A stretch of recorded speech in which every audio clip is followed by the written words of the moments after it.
Bismillahirrahmanirrahim. Today we are going to learn about the cerebrum.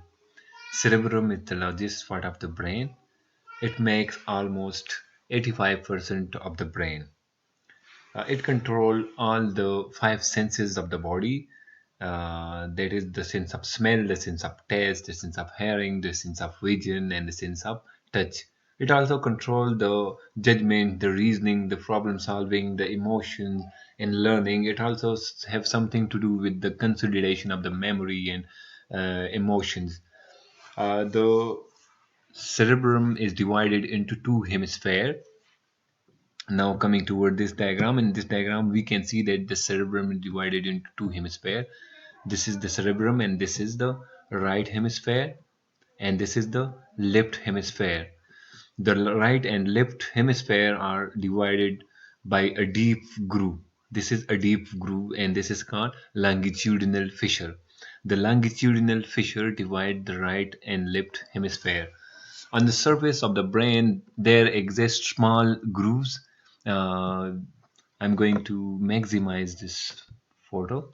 In this photo we can see that these are small grooves on the surface of the brain, and these grooves are called sulci, and the single is circus.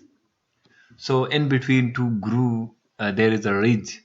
There is a ridge in between two groove, and that ridge is called gyrus. So on the surface of the cerebrum there exist the gyrus and sulcus. Sulci and gyri and sulci. So gyri are the ridges on the surface of the brain,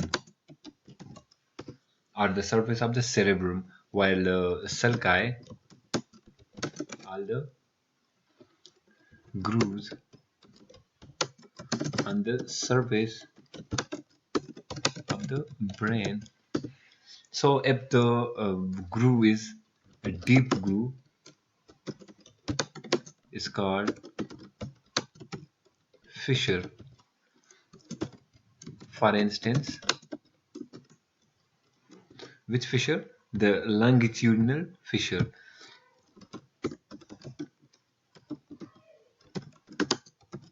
The longitudinal fissure is the deep groove which divide. This is the longitudinal fissure. This is a deep groove which divide the right and left hemisphere. The right and left hemisphere are connected with each other with the help of a white matter that is called Carpus Collision. I am going to tell about that later. The whole hemisphere, the right and left hemisphere, are divided into four lobes. These are the four lobes. This is an imaginary diagram. In this diagram we can see that this is the frontal side and this is the dorsal side of the cerebrum. On the frontal side exists the frontal lobe, and on the dorsal side exists the which lobe? The occipital lobe. This is the frontal lobe, this is the parietal lobe, this is the occipital lobe, and this is the temporal lobe. Each of the lobe is having a specific boundary over there, which is represented by sulcuses or sulci. So there are four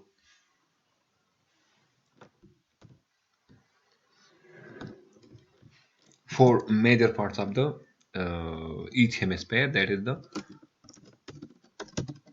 frontal lobe, parietal lobe, occipital lobe, and temporal lobe. These are the four main lobes which are there in each hemisphere. The names of the lobes are given by the bone which cover that lobe. For example, the frontal lobe is covered by the frontal bone of the cranium. The parietal lobe of the brain is covered by the parietal bone of the cranium. The occipital lobe of the cerebrum is covered by the occipital bone of the cranium, and the temporal lobe of the cerebrum is covered by the temporal bone of the cranium. That's why we have given these name. These names are given to the cerebrum. Beside these four lobes, the cerebrum is also having a pip part that is not conspicuous on the surface. That exists deep inside the cerebrum, and that exists over here deeply. But before going to that part, first of all, we should know that each of the lobe is having uh, a definite boundary, or a specific boundary. This the frontal lobe. The frontal and parietal lobe are differentiated from each other, are divided from each other by the central sulcus. This is the central sulcus. The central sulcus divide the frontal lobe from the parietal lobe. This is called parieto-occipital sulcus. This parieto-occipital sulcus divide the occipital lobe from the parietal lobe. Similarly, the lateral sulcus, this is the lateral sulcus, and the lateral sulcus divide the temporal lobe from the rest of the brain. Divide the temporal lobe from the rest of the part of the cerebrum. So all of these are the lobe. But if we go deeply inside this fissure, or this sulcus, if we remove this sulcus, we will get another surface over there inside, and that surface will be here. This is the inside surface. This is the parietal lobe, and this is the temporal lobe. In between the parietal and temporal lobe, there is a sulcus. This is called lateral sulcus, and inside the lateral sulcus, there is another surface which is hidden. This surface, this is called insula. This is the pep part of the cerebrum. This is the pep part of each cerebral hemisphere. This is called insula, and this insula is covered by this area of the insula is called operculum. This area of the insula is called operculum, which cover the insula. So insula and operculum are the part of the insula and operculum. Insula and operculum are the fifth part of each hemisphere, of each cerebral hemisphere. This was about the insula and operculum. Now coming toward the next slide. In this slide, we can see that this is the central sulcus. This is the central sulcus, and beside the central sulcus, on the frontal lobe, there is a gyrus, and that gyrus is called precentral gyrus. Over here, this is the precentral gyrus, which is represented by red color. So this is the central sulcus. Beside the central sulcus, on the frontal lobe, are adjacent to the central sulcus, on the frontal lobe, there is a gyrus, and that gyrus is called precentral gyrus. This is very important gyrus on the frontal lobe. This is called precentral gyrus, and this precentral gyrus is having primary motor cortex, or primary motor area. Precentral gyrus encloses the primary motor cortex. This red color represents the precentral gyrus, and this precentral gyrus contain the primary motor cortex, and this primary motor cortex control all the motor functions of the body. This control all the motor neurons of the somatic nervous system. So it control all the motor function of the body. This gyrus is called precentral gyrus, which is adjacent to the central sulcus. Now in the next slide, we can see that this is the central sulcus, and adjacent to the central sulcus, on the parietal lobe, the green color band, this gyrus is called postcentral gyrus. This gyrus is on the parietal lobe, post central gyrus. And this post-central gyrus represent what? This post-central gyrus represent the somatosensory area.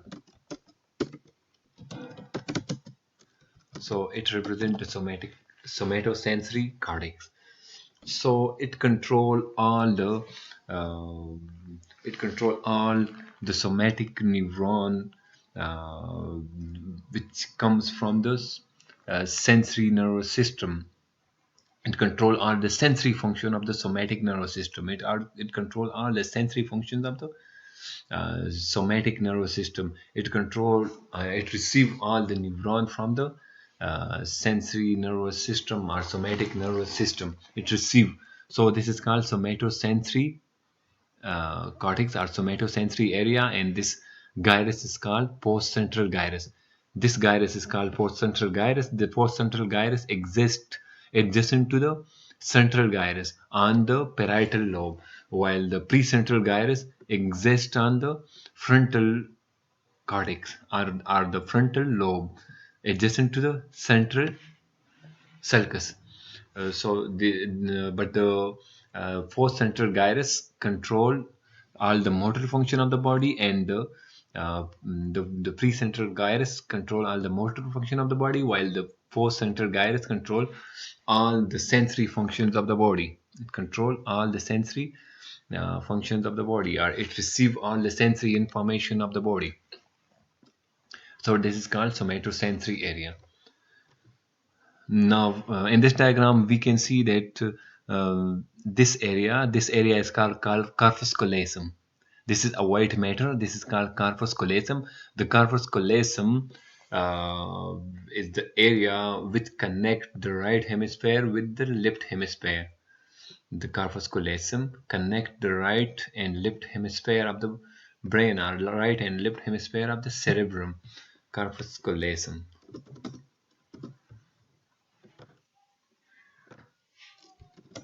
Carpus Collision connect the right and left hemispheres of the cerebrum. And this corpus callosum is made up of white matter. This is made up of white matter.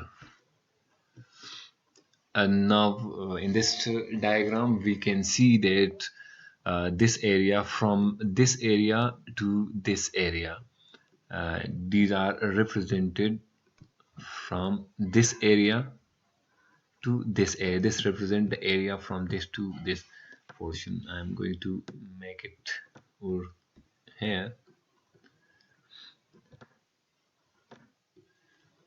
We can see that from this area to this area, this is represented in this diagram from this area to this area. So this is defected from this area to this area. So this area of the brain, or this area of the cerebrum, or this area of the somatosensory area, or motor cortex, control the sensory and motor function of the pharynx. This controls the sensory and motor function of the pharynx. Similarly, this portion control the sensory and motor function of the tongue. This is represented in this area. Sensory and motor function of the tongue. This area represent the sensory and control the sensory and motor function of the lips. This is represented over here in this. Similarly, this control the sensory and motor functions of the face. Similarly, this control the sensory and motor function of the nose. This control the sensory and motor function of the eyes, and this control the sensory and motor function of the neck. So from this area to this area represent the sensory and motor function of the pharynx to the neck. From this area to this area, almost to this area, These control the sensory and motor function of the from pharynx to the neck. Now, in the next slide, we can see that the another domain start over here. This area control the sensory and motor function of the fingers. This comes almost in this area. This control the sensory and motor functions of the hands. This control the sensory and motor function of the wrist, and this control the sensory and motor function of the elbow. This control the sensory and motor function of the shoulder. So from this area to this area, the sensory and motor function from the shoulder to finger are being controlled. This area to this area control the sensory and motor function of the shoulder. Roughly from this area to this area, the sensory and motor function from the fingers to the shoulder are being controlled. And we can see over here that the fingers are having large area. The fingers are represented by very large area, though very small in size as compared to other parts of the body, but this is having large area because fingers are very important in the various functions. In this diagram, we can see that this area represent the sensory and motor function of the trunk. The sensory and motor function of the trunk are being controlled by this area. Sensory and motor function of the trunk. Similarly, the sensory and motor function of the hip is controlled by this area. And the sensory and motor function of the knee is controlled by this area, almost this area. This area controls the sensory and motor function of the knee. This controls sensory and motor function of the hip. And this controls the sensory and motor function of the trunk. Similarly, in the next slide, this area controls the sensory and motor function of the ankle. And the second last area controls the sensory and motor function of the toe. Similarly, in the last slide, in the last area control the sensory and motor function of the genital. It controlled only the sensory functions of the genital, not the motor function of the genital. It only controlled the sensory functions of the genital.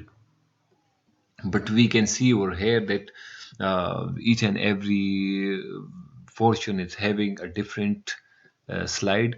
The finger is having a big area for controlling. From pharynx to the neck, the portion is very small, but this is represented by a very large area, because from the neck to the pharynx there is a very big area, or the facial area of the body, that is very important. The lips, the face, the nose, all of these are very important. So these are having a very large area in the somatosensory and the motor cortex. So from the hand to the shoulder, this is also a very small area. This is also a very small area, but represented by a very large portion of the brain, especially the fingers. Then from the trunk to the genital, or from the trunk to the toe, this is a very large area, but represented by a very small portion of the brain. But over here we can see that in the last part over here, on the last part, the genital controlling area is there, which control the sensory area of the genital, which control the sensory information of the genital, which is there, which is considered as the safest place of the brain, which is there on the safest place of the brain, or the cerebrum. Now, it should be also kept in mind that the right side of the brain, this is the right hemisphere and this is the left hemisphere. This is something weird about the cerebrum, that the right cerebral hemisphere control the functions of the left side of the body. For example, this area represents the fingers. So this is the right hemisphere. So on the right hemisphere, this area will control the fingers of the left side of the body, and the finger of side of the body will be controlled on this surface or this area. The finger of the right side of the body will be controlled by this area, and the finger of the left side of the body will be controlled by this area. So the left side of the body is controlled by the right hemisphere, and the right area of the body is controlled by the left hemisphere. This is something about the word about the cerebrum. I'm going to write it here that the left side of the body is controlled by the right cerebral hemisphere, and the right side of the body is controlled by the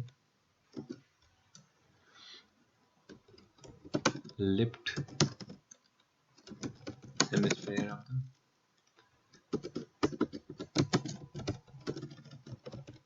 the cerebrum or cerebral hemisphere.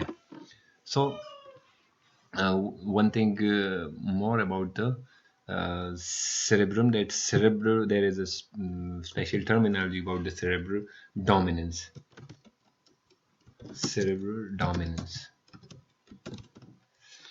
If a person is right-handed, then he is left cerebral dominant. If a person is left-handed, he is. If a person is right-handed, he is left cerebral dominant. If a person is left-handed, then he is right cerebral dominant.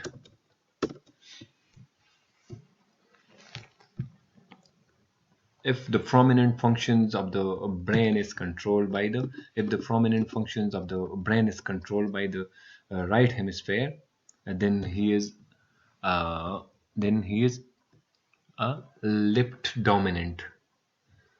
if if the prominent function of the brain is if the prominent function of the body is controlled by the right hemisphere, prominent function of the body is controlled by right hemisphere, then he is right cerebral dominant. Or if the prominent function of the brain is control of the body is controlled by the left hemisphere, then he is the left cerebral dominant. And the left cerebral dominant will always be right-handed, while the right cerebral dominant will always be left-handed. Similarly, in the next slide, we can see that these are the different lobes. This is the frontal lobe, this is the parietal lobe, this is the occipital lobe, and this is the temporal lobe. The temporal lobe is having various parts. Are the occipital, coming toward the occipital one. The occipital lobe is very dorsal of the cerebrum, and at the very dorsal part of the occipital lobe there is the visual cortex. This area is called visual cortex, and visual cortex is responsible for the vision. Now coming towards this one, visual cortex. Visual cortex is very important, and visual cortex is located where? Visual cortex is located on the very dorsal side of the occipital lobe, and it control what? It control the vision. This is responsible for the eyesight or vision. Now in this lobe we can see the the temporal lobe. On the temporal lobe, this blue color area represent the auditory cortex. This blue color area represent the auditory cortex, but this auditory cortex is not only superficial, this also goes deep inside this area. So this is auditory cortex, and auditory cortex control the sense of hearing. Auditory cortex. Auditory cortex is located where? Auditory cortex is located on the parietal under temporal lobe, and this control the sense of hearing. It controls the sense of hearing. This is located just below the central sulcus on the temporal lobe, but this goes deeply inside this area. This I'm going to uh, come to this point in the next slide also.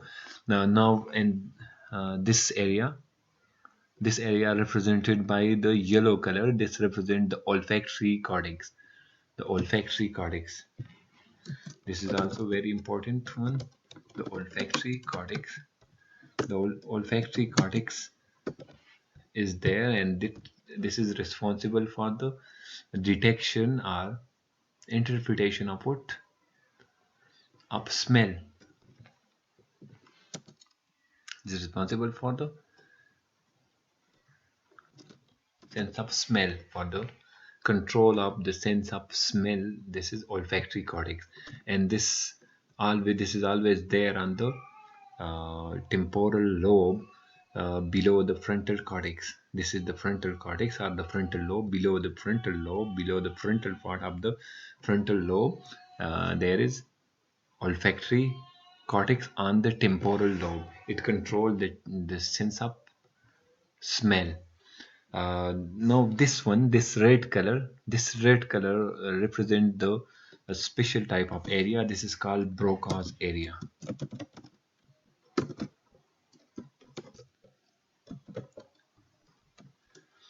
Broca's area. Broca's area is responsible for the formation of speech. This is responsible for speech. This is also called speech area.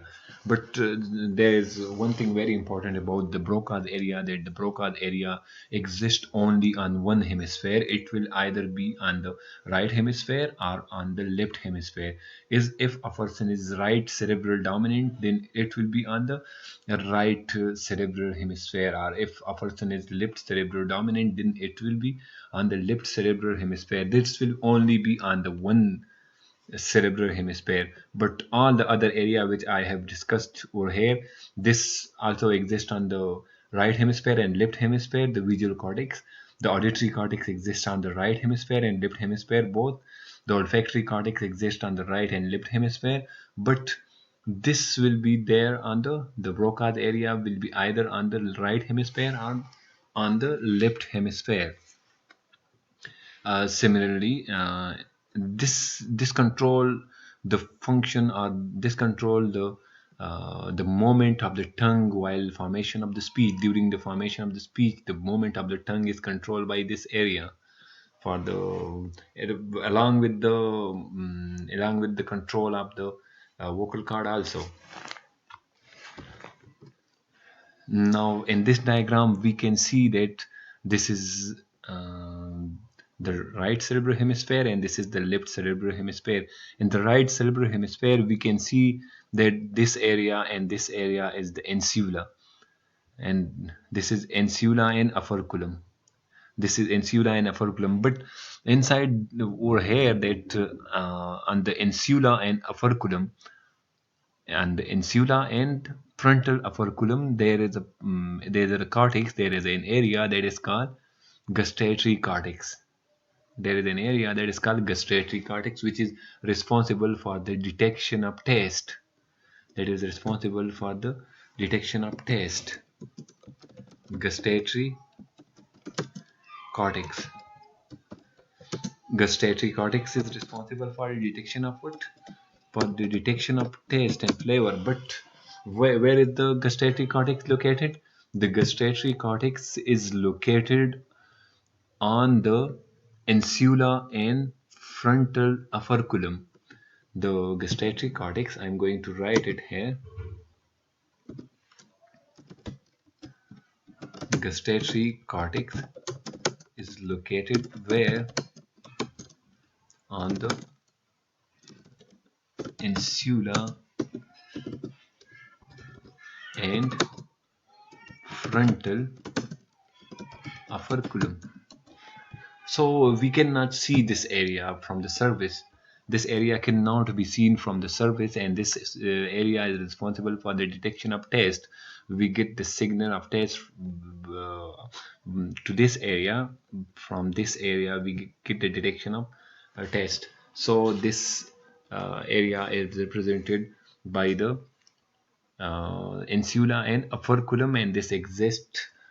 This is called as gustatory cortex.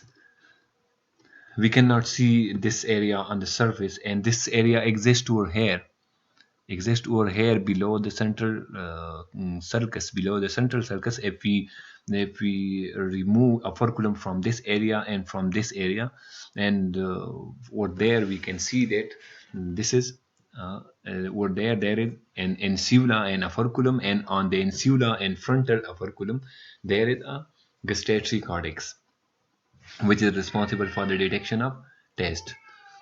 Now over here, this green color area represents the auditory cortex, which I have explained in the previous slide. Over here, this blue color area, this is auditory cortex, which goes deep inside this area, this area. This is auditory cortex. This is below the lateral sulcus, and this this control all the auditory sensation. This control all the auditory sense of hearing.